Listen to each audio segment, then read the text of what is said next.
Hey, you've been here for a while. What do you like about this place? God, This is really on the spot. I literally walked across the room. It's because of what you just said. I was like, oh, well, let's see how this goes. Okay. The biggest thing is just the openness, and you guys work with a lot of different type of people with a lot of different types of problems, and it's been incredibly helpful for me, especially in my health journey. What'd you come in here with? General pain, joint stiffness. I mean, pretty It's been much a long everything. journey. This has been a journey for you, Yes. for all of us actually. There was some stuff that we didn't know about. Yeah. That we were like, what in the world is going on here? So. Yeah, it's been a long journey. It's finally getting worked out and starting to feel better, and this has been a huge part of it. Oh, thank you. Yes.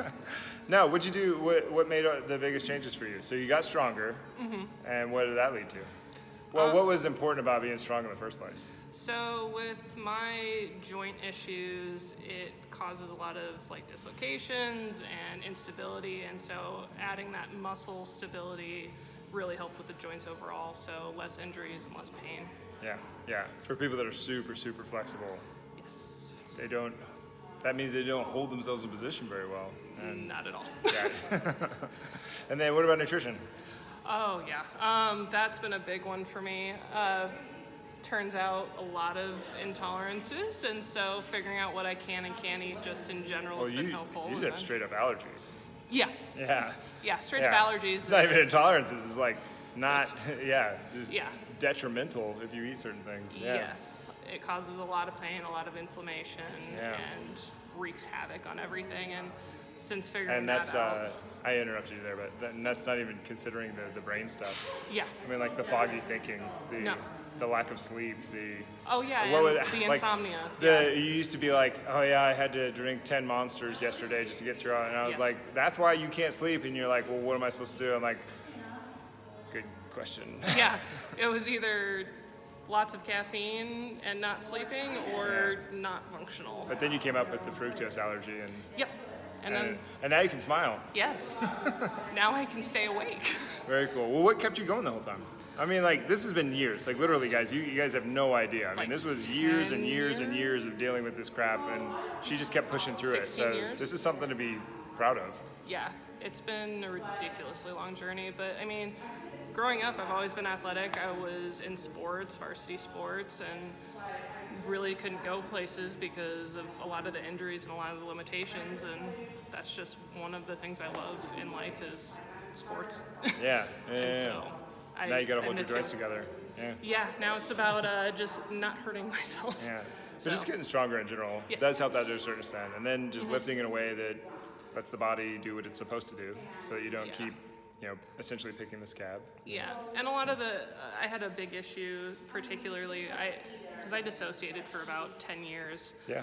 And so I just was never in my body at all. And so part of this too has been learning how to be in my body, learning what my body's telling me, and using the muscles that I need to use to not injure myself, which has been another really big thing. Yeah, that's definitely a tough one, because like if you dissociate, you don't feel anything. Yeah, and then you're trying to build a relationship with your body and tell certain movements to happen, and how are you going to pull that off when you have consciously tried to not do that for so long? Yeah, I mean, like, one of my things is I didn't use my glute muscles I didn't know I wasn't using them until fairly recently. It's all in the hips. Yeah, no, that fixed a lot of things. The butt is not just an aesthetic thing. Yeah, no. Definitely helps. So. Very cool, very cool. And any last, what would you tell someone who's on the fence about coming to Grid or has questions about it? Or what were some questions that you had before you came in? That was a long question. Well, one of the biggest things is it's super non-judgmental, which is a big thing, and you're not going to know that till you get here. So, that's what we try. We work so hard at making sure that it's welcoming and that people feel like they belong. And I know what that's like to just not feel like you're truly welcome anywhere you go. Yeah, and going to gyms, it's such a breath of fresh air when you do get somewhere where you feel comfortable. Yeah, and you're not, in my opinion, you're not going to get to where you want to go to, especially in a health journey, if you don't feel comfortable in the spaces that you need to do the work in. Yeah. And how are you going to show up consistently if everybody's just a jerk every time you walk in? Yeah. And how am I supposed to feel comfortable asking questions? Yeah. about things I need to know about. Especially someone who's a questioner. Like I'm a deeply curious person. Yes. If someone is annoyed by questions, they're not gonna like me, but they're not gonna like you. No. You know? But no, it makes you think, and that's another reason. I mean, God, I don't know, what has it been, 15-ish years that I've Been here 12. 12? Okay, yeah. it's over 10 though. Yeah. Okay, I mean, it's been a journey for growing, and a lot of the questions that you've even asked me, I mean, you ask some pretty deep questions sometimes, and Sometimes you gotta get to the heart of the matter, you know? Yeah, and it really helps. Yeah. And I know for me, for a long time, it was, part of it is I just wasn't fully ready and I didn't have all the tools I needed. And then once these things started falling into place, it's just been everything coming together. So wait, so you did it, even though you weren't ready? Yeah.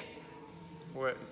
Give me like a little riff on that, please. Because I think this is perfect. You did it even though you weren't ready for it. Because that's constantly, I hear that a lot. Like, I'll do it when I'm ready, or you just have to be ready. And I'm like, don't you just have to kind of do it?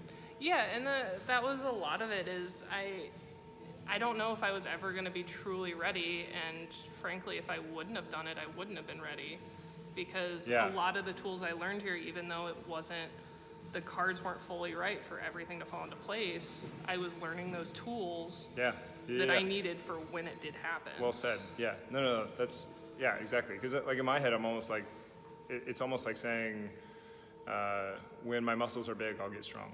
Yeah.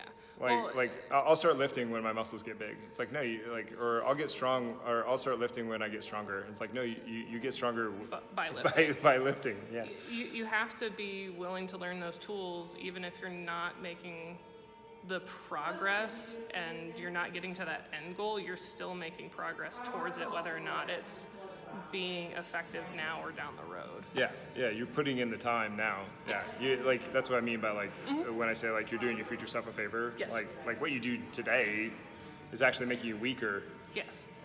But your body responds by making you stronger. Yeah, so cool. All right, thanks for being here. It's been awesome. Thanks, Ed. All right, thanks guys.